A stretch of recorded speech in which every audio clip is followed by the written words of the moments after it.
Ibu-ibu, ayah-ayah, apa pun berlaku pada anak. Akhlak dia buruk ke? Berubah ke dia? Jangan sekali-kali sebut pada lidah kita, kita tidak redha pada anak. Saya jumpa ramai ibu bapa, ibu terutamanya, keluar pada ayat dia, saya tak redha ustazah anak saya buat macam ni. Bila dah kahwin, semua suami dia. Saya kata kalau ibu sebut perkataan tidak redha, ibu telah mula menghalang laluan anak itu untuk ke syurga. Di dunia sakit hati kita nak bawa ke mana? Bila mati dalam kubur kita menyesal dengan perkataan itu. Kita akan minta untuk dikembalikan ke dunia untuk kata bahawa kita tetap redha dengan ujian Allah. Sebab apa ibu-ibu sekalian? Kita akan rasa sangat duka cita dan terseksa walaupun kita masuk syurga. Sekiranya kita tahu ada anak kita terhalang masuk syurga disebabkan perkataan tidak redha kita saat hidup di dunia. Masya Allah. Allah akan uji kita sebagai ibu dan ayah sampai saat nafas akhir kita. Dan kadang-kadang kerana barakah seorang ibu dan ayah tetap redha, tetap maaf, tetap doakan anak walaupun anak tu macam mana pun, setelah dia mati, Allah ubah anak itu jadi anak yang soleh dan solehah. Walaupun sepanjang hidup ibu bapa ini menunggu anaknya jadi anak yang baik, tak jadi-jadi, insya-Allah selepas meninggal Allah akan makbulkan doa ibu dan ayahnya. Masya Allah. Baik, 10 dosa ibu bapa pada anak-anak. Yang pertama iaitu merendah-rendahkan anak. Saya ada satu kisah benar. Ini diceritakan oleh adik saya yang bernama Aisyah. Dia seorang ustazah.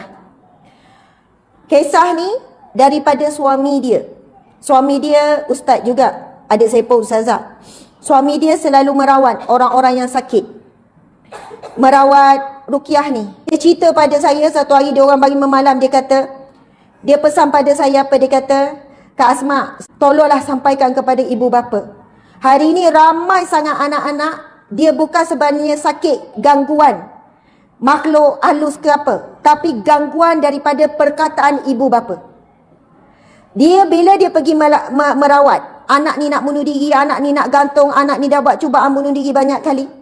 Bila dia buat ruqyah, dia tahu anak ni tak ada gangguan apa-apa. Ibu bapa kata anak ada gangguan. Lepas tu dia kata, tak, anak tuan tak ada gangguan. Tapi saya nak tanya, ada tak kata-kata yang pernah sampai mengguris hati anak-anak ni? Dia kata, antara ceritanya, macam ni. Anak ni belajar di universiti, dah tahun akhir, semester akhir. Maksudnya dah 4 tahun ambil degree semester akhir. Dia ambil kos pengajian yang tak glamour. Kos yang tak glamour. Tapi anak tu minat dan anak tu suka. Satu hari, ada orang tanya, anak ni belajar apa? Belajar dekat mana? Lepas tu dia pun sebut, ibu ni sebut perkataan depan kawan ibu ni. Dia belajar kat sini, dia ambil kos, contohnya, dia ambil kos sains sukan je. Dia guna perkataan je. Faham ibu-ibu? Ibu ni merendahkan anak ni belajar susah payah ni. Berjuang di universiti ni. Bukan senang perjuangan belajar hari ni. Anak muda ramai yang tak nak belajar. Tapi disebabkan perkataan je tu, anak tu terus down dan berhenti terus, tak nak sambung belajar dan menyendiri dalam bilik. Tak nak keluar-keluar daripada bilik. Lepas tu, bila adik ipar saya ni tanya, dia pun mula bercerita. Sebenarnya dia sangat terasa sebab orang yang dia sayang, yang dia hormat, merendahkan apa yang susah payah dia belajar. Ibunya sendiri seolahnya menganggap usaha dia, apa yang dia belajar ini, tidak ada nilai, tidak dipandang. Perkataan je. Ibu-ibu sekalian, zaman sekarang anak-anak kita lahir semuanya dah mudah. Sebab itu jiwa mereka tak kuat, tak kental macam kita. Kita tak boleh nak buat perbandingan. Mak dulu apa, mak ayah mak tak cakap. Mak dulu kena pukul, kau ni kena sikit pun dah ambil hati.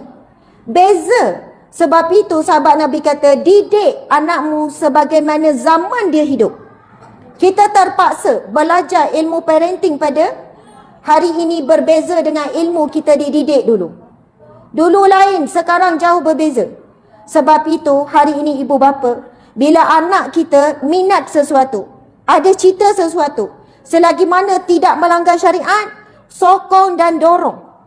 Sebab apa? Sebelum orang lain yang sokong dan dorong dia tanpa ada batasan.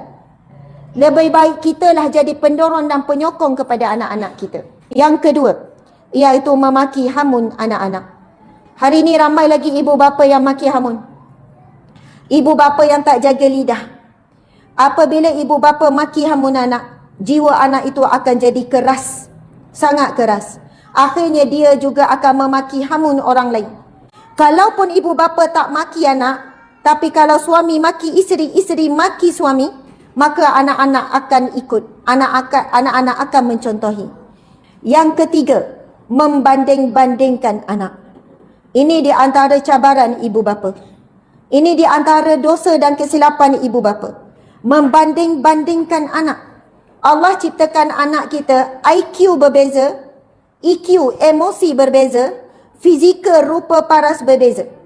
Kalau kita perhatikan, ada anak kita kalau bercakap je fakta. Kita faham anak kita tu dia kekuatan dia akal. Kita tak boleh bercakap dengan anak yang banyak cakap fakta. Umi begini-begini, Umi gini-gini. Guna fakta. Umi kita tak boleh buat macam ni sebab Luqman baca, dia merujuk kepada apa yang dia baca, apa yang dia tengok. Anak yang begini, kalau nak bercakap dengan dia pun kita kena guna fakta. Ada anak, dia tak guna fakta, dia bercakap mesti guna emosi. Umi, Imran rasa, ayat dia rasa-rasa. Kalau anak guna fakta, Imran fikir, dia banyak guna perkataan fikir-fikir. Kalau kita main sama je semua anak berbeza kekuatan, semua kita main rasa, semua kita nak didik anak main emosi, sikit-sikit sebut Umi sedih lah, sampai hati buat macam ni kat Umi. Umi sedih-sedih, yang fakta dia tak boleh terima. Yang fakta kita kena guna ilmu. Kalau buat begini, ini bertentangan dengan sunnah Nabi. Allah tak suka. Nabi sendiri pun ada tegur. Bila anak guna banyak fikir-fikir, gunakan fakta juga. Bila anak suka guna emosi, kita boleh didik anak dengan emosi. Ada anak, dia fizikal. Dia emosi kurang, fikiran kurang, tapi bergerak selalu. Yang ni bagi tugasan dan cara kita nak santuni dia pun melalui pergerakan. Nak nasihat anak macam ni, kena banyak pegang. Sebab dia banyak pergerakan. Dia banyak menggunakan pergerakan, kita pun bila dengan dia kena banyak pegang. Pegang dia, pegang tangan dia, gosok belakang badan dia.